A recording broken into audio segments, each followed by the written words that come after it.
Welcome to the 401k Marketing Podcast. Are you ready to be the go-to expert in the retirement plan community? Listen in as we share ideas, resources, and best practices that you can use to professionalize your firm, demonstrate your authority, and earn more 401k business. Technology can be a wonderful thing when it works. Now, sometimes it needs help from a human. AI-generated content, that's the new buzz in tech, especially Chat GPT. Well, in this episode, 401k marketing host Rebecca Hourihan will share some of the exciting benefits and cautionary challenges of using AI-produced content. I'm Patrice Sikora. Rebecca, you say this technology can be a positive tool in the hands of human marketers, but can you expand on that? Hey, Patrice, thanks so much. Absolutely. So Chat GPT, large language models, these are the hot new things. AI. Oh, everything now seems to be, or are you using slide AI? Are you using video AI, podcast AI? If there was dollars behind it, I think everyone who had anything AI would be a gazillionaire by now. And it's such an exciting new forefront of our society and our evolution. From a positive tool in the hands of marketers. All right. So here we are. We're chatting with one of our favorite clients. Nice guy. And he's all abuzz about, oh, have you guys heard of Chat GPT? Or are you using it? How are you using AI? And then he goes, hey, this sounds really familiar. I'm like, what do you mean? He goes, this feels like 10 years ago when robo-advisors hit the market. And everyone was calling us and saying, are you going to use robo? How are you going to put it into your practice? What are you going to do? Are you scared of robo advisors? And he said, at the time, they didn't really know how they were going to impact their business and their bottom line and, what the next decade was going to look like and how it would ebb and flow and kind of adjust. And he goes, is this kind of what it feels like for you? And he hit the nail on the head because that's exactly what it feels like. What is the next decade going to look like? And so as he's mentioning this, the light bulbs are kind of going on with my team. And he goes, honestly, now, we use robo-advisors internally. If a client doesn't meet our minimums, we have a really great solution for them. And we're excited to talk about it. And so we went, okay, yeah. I think that's the same way marketers are going to use it. We're going to look at the tool that is, Chat GPT or any of the language or the new DALL-E, like with design, and we'll use it as a resource. So what would have taken us, my goodness, I don't know, 10 hours to design a brochure. Now maybe it'll take us 5. That'd be awesome. It'd be great. We could do twice as much. And if you didn't like it the first time around, you do it again. Just do it again. I know one thing. We're talking with one of our designers the other day, and she spends hours on Adobe Photostock trying to search for the perfect image to capture the emotion of whatever the content is. And I said, do you think maybe one of these picture AIs would be helpful? She's like, yeah, let's try it. You know what? It wasn't. It was real. It was retirement. What is retirement? It's piggy banks. It's old people. It's bicycles. We were like, oh, bad. Nope. So we had to reframe. Okay, how are we going to use AI? Long-winded answer, but really excited about how yes, AI is going to be a great tool as we learn how to use it as a tool to make marketing more effective. Well, even the word language models aren't working entirely correctly. There was, the New York Times reviewer? His system started asking him, do you love me? I love you. And he kept saying, no, I don't want to do this. He kept saying, but you must. I love you. And he reported it back and they made some changes. Oh, I love the memes that have come out about where they'll take a screenshot and it's like, help, I'm trying to escape. Go to the end of the corner and meet me by the mailbox. Well, there you go. I think it needs a little bit of work yet. And it's perfect. The perfect time, for a marketer to get into it, to start working with it and to mold it the way it can be molded. Yeah. The other thing that I think is not quite as publicized for AI is, and you mentioned it just a second ago with large language models. So just take a step back. A large language model is a set of instructions that are fed into basically a bunch of servers. And then from that, it's a fixed data set. It's not a variable data set. So it's not updated in real time. It's based on point in time. So like Secure Act 2.0 came out in December of 2022. That's not in the large language models for the majority of it yet. Most of them are frozen in 2021. So it's not there at the moment. You'll have to see which, because each large language model is different. So some of them are updated faster, slower, in between. So it's not quite exactly, if you ask it like, what's the news today or yesterday? That's not the point, or that's not the purpose at the moment. I think in a couple more years, we'll be able to have a lot more flexibility with how those large language models are updated on a daily basis, weekly basis, second by second basis. Time will tell. Talk to me about how you think this will enhance communications and improve client relationships. Okay, this is probably my favorite. If you are trying to figure out how to craft an email, and there was a case study done actually by a gentleman who owned a landscaping firm. He was not a native English speaker, and he did not know how to send an email to his clients about how to cut the grass and the frequency and what type of grass. So he put in like broken English and said, "Dearest Chat GPT, please write me an email about how to tell this client I need to cut the grass every month because of A, B, and C and the weeds and on this cycle." And it wrote out a 3-paragraph email in perfect English about the pros and cons of keeping your lawn clean and trim. And then he sent it off, and it made him sound like he knew exactly what he was talking about. So communication, all of us struggle with it at the end of the day. No one's perfect at writing like the most succinct email or long or whatever the message is. So when you use those AI tools, you could put in what you're trying to say. How many times have we used the backspace? I attempted to write that backspace. Do it again, try it again. Well, this gives you that ability to put in what you want to communicate in your words, and then add in the tonality that you're going for. Can you add in friendliness, professionalism, warmth, humor? You can really kind of modify it based on what you're trying to convey. Seriousness, lightheartedness.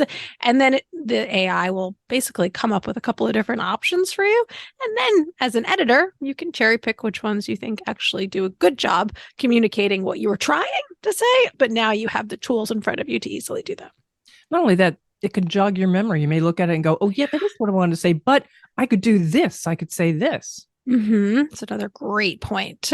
I think of it as if you've ever been in a group project before. This is a random example, but if you've ever been in a group project before and one person in your group is just awesome, you're like, oh my goodness, I love working with this person. They're so smart and they're on point and they have great ideas. It's kind of what it feels like to have AI work with you side by side, is that you say, wow, this is really good information. I like that. I wish I came up with that. And at this time, you could borrow it and then use it in your own language. How are marketers feeling about this? The marketers you've spoken to? Terrified. I was just at an AI conference in San Francisco, and the ending keynote speaker, fabulous woman, she got up on stage and she's talked about how AI can really enhance kind of the 4 core principles around ideation, research, communication, distribution, and design. And she said, how AI is going to be able to make it more efficient. And then she said, but it's up to you on how you're going to use it. And the whole audience at that time kind of was like a little shifty in their seats, like, oh boy, I don't know about this. Because a lot of times the AI can produce really good content. Again, you got to edit it. It's not perfect. Later on at the cocktail hour, a bunch of the marketers were saying, I feel Like we are the people who worked in the fields of the farm and the tractor was just invented. And they were scared, like Oh, genuinely scared. Like this is going to be a next revolution on the efficiency at white collar jobs primarily and how they are going to be modified thanks to AI. Doctors, they've already said that Chat GPT can pass the bar or pass the medical boards. Lawyers, it already passed the bar without any editing in certain fields that have a lot of text. It is a solid B student. but then you go back to experience and the tonality Mm-hmm. and the inferences. I mean, humans, we do have a lot to bring to it. Oh God, yeah. Oh my goodness. You never let this train go off the rails. You really have to make sure that you're paying attention to what the content is, especially in retirement plans. I always jokingly say, like, we have the ERISA as like our first rules and regs. And we have the DOL, and then we have FINRA, and we have the SEC, and then we have different compliance requirements based on different home offices. And those are all individually little landmines, every single one of them. And these large language models are not trained on any of that. That's not a common thing for most people to be aware of. So if anyone here actually wants to make a large language model based on our industry, that would be a pretty cool business idea. Are you taking applications for that? I don't know. Just kind of that might actually be kind of cool. I'll reach out to some friends. So, what do you think is the best way, or one of the best ways, to begin using these to get your feet wet? Sure. Sign up for some of the accounts. I think ChatGPT is $20 a month, something like that, and play with it. Just write in random questions. If I were an advisor and I was trying to figure out how do I use this, I would use it to enhance social media. So today, you read a great article. Awesome. Well, in our industry, most of us read on a pretty regular basis. And then you open up Chat GPT and you say, hey, I just read an article about, and then you tell Chat GPT what the article is about. And you ask, can you help me craft a social media post around this? So and then post that on your social media feed. So take whatever was written, modify it, make sure it's accurate, correct, follow your compliance guidelines, and then post that on LinkedIn and start to engage socially, expand your reach that way. That's a really easy entree into how to use AI to bring awareness into your business. All right, Rebecca, I'm going to put you on the spot here. Give me one big pro and one big con to AI. Better communication through it, really being able to flesh out what you're trying to say. I'd say that's the biggest pro. The biggest con, it's not accurate. It is just straight up not accurate at all. So you really do have to make sure that you're never blindly copying and pasting. All right. Is there anything else we haven't touched on that you want to make sure we do? Just a couple of quick words on compliance, design, and distribution. Compliance is our friends. They are there to help protect, make sure whatever is said in the bigger world is in line with the rules and regs. ChatGPT and other large language models do not understand our industry at the moment. So it's not something that you can just copy, paste, submit it to compliance, throw it over the fence and say, edit this.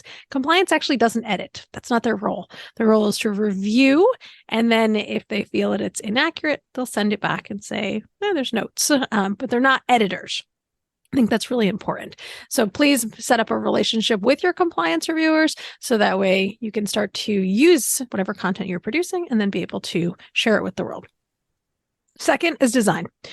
We live in a highly visual world. At this time, the AI models are fun. They're super fun to do design with. They're not replacing professional graphic designers. So please make sure that whatever you are sharing, you are using the right design layout format. So that way it's really going to represent your brand well. And your brand is what's going to create trust over time. And that consistency is going to help you as a retirement plan advisor really go the distance for years of longevity and success in your business. So design reflects your brand. And then third is distribution. So if you use AI to create content, okay, let's say you write an article. Well, you still have to distribute it. So how are you doing that? writing an email, social media, search engine optimization. Those are all different, and they actually require a slightly different skill set to optimize them as well. AI is awesome. It's a good tool. It's not the end all be all. We still need experienced professionals to help us cross the finish line, but it is a really great way to add efficiency and time saving within businesses. If someone wants to continue this discussion, and I think there will be people who do, how can they reach you? I have been watching YouTube videos on AI for like over a year and a half now because I just find it really fascinating. So if anyone does want to talk more about AI in the future, I'm very much interested in it. All right. So if you want to reach out to me, please, my email is Rebecca@401k-marketing.com, LinkedIn, linkedin.com/Rebecca Hourihan. And thank you very much for listening to today's podcast. All right. And if you found the information useful, make sure to subscribe or follow. Let Rebecca know what you're thinking, what else you'd like to talk about, and share with others. Thanks for being with us. Thank you so much for listening to today's 401k Marketing Podcast. Click the subscribe button below to be notified when new episodes become available. The information covered and posted represents the views and opinions of our guest and does not necessarily represent the views or opinions of 401k Marketing. The content has been available for informational and educational purposes only. We hope you enjoyed.